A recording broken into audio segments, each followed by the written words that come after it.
Have you ever heard a story about a loyalty so strong, so powerful, that it could literally move a mountain? Well, you're about to.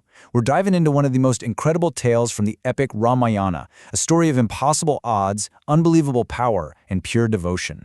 And it all kicks off with this single powerful vow from our hero, the monkey god Hanuman. This one sentence, it's the key to everything that's about to happen. It sets the stage for an act of devotion that just completely defies logic. All right, so let's set the scene. Our story begins in a really dark place, on a desperate battlefield. I want you to picture this. The Great War in Lanka is at its peak. The air is thick with smoke, you can hear the clash of weapons, and right in the middle of all that chaos, something terrible happens. A devastating blow is struck. Lakshmana, the beloved brother of our hero Rama, has been hit by a mythical, unstoppable weapon. And we're not talking about just a wound here. He is dying.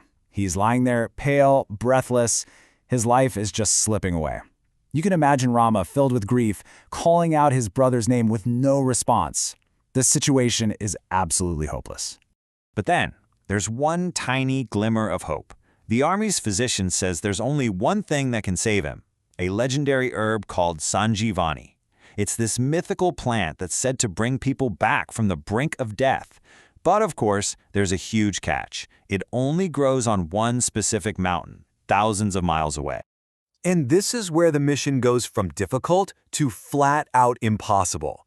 They need this herb from the Dronagiri mountain in the Himalayas, but it has to be given to Lakshmana before sunrise.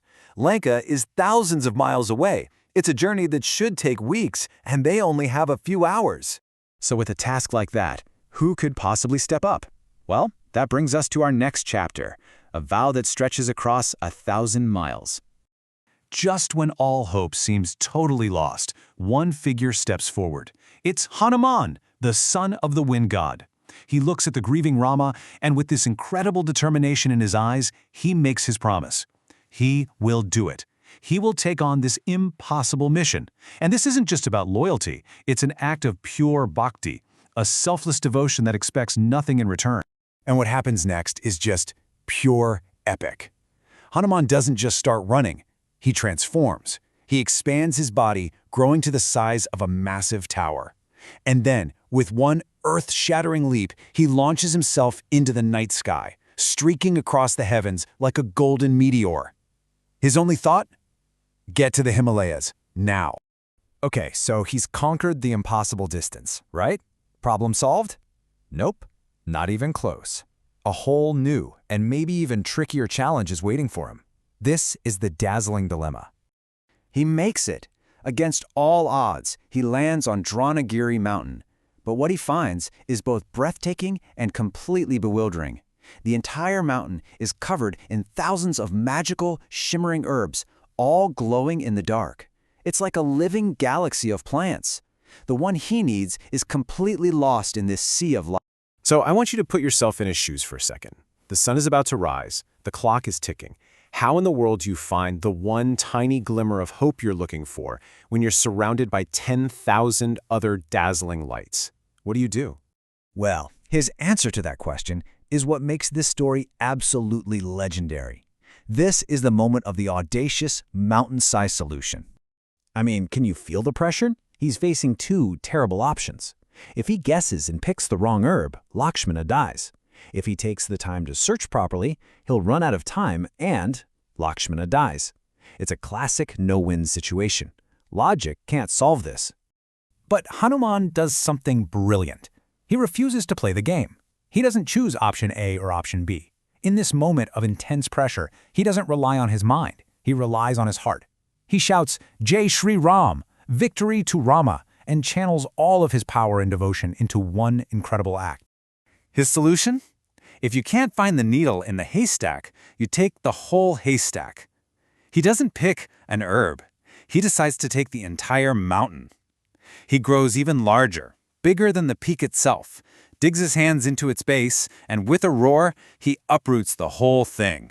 So can you imagine what the army saw back in Lanka? They look up at the sky, expecting to see this one small figure returning, and instead, they see the entire Dronagiri mountain, forests, streams, and all, flying toward them. He didn't just bring back the cure. He brought back the whole mountain of hope. So he did it. He pulled off the impossible. But what happens next? What's the real impact of all this? That's what we'll cover in our final section, the legacy of a loyal heart. He touches down just as the first rays of dawn are breaking the horizon. The physician, who must have been completely stunned, gets right to work. He easily finds the Sanjeevani on the mountain, now at his feet, and as soon as its healing fragrance reaches Lakshmana, his eyes slowly open. He's saved.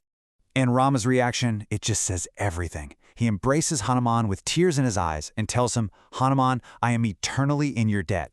In my heart, you are my brother." This isn't just a thank you, it's a bond that's now forged forever. So, when you boil it all down, what's this story really trying to teach us? Well, it's about so much more than just a flying monkey god. It's a symbol for breaking through what seems like impossible obstacles, for pushing past your limits, and maybe most importantly, it shows us that when logic fails, pure devotion and courage can create a third path, a solution you never ever thought was possible. And that's why this story is timeless. It leaves every one of us with a really powerful question to think about in our own lives. When you're backed into a corner, faced with a seemingly impossible choice with no good options, what mountain are you willing to move to find a way through?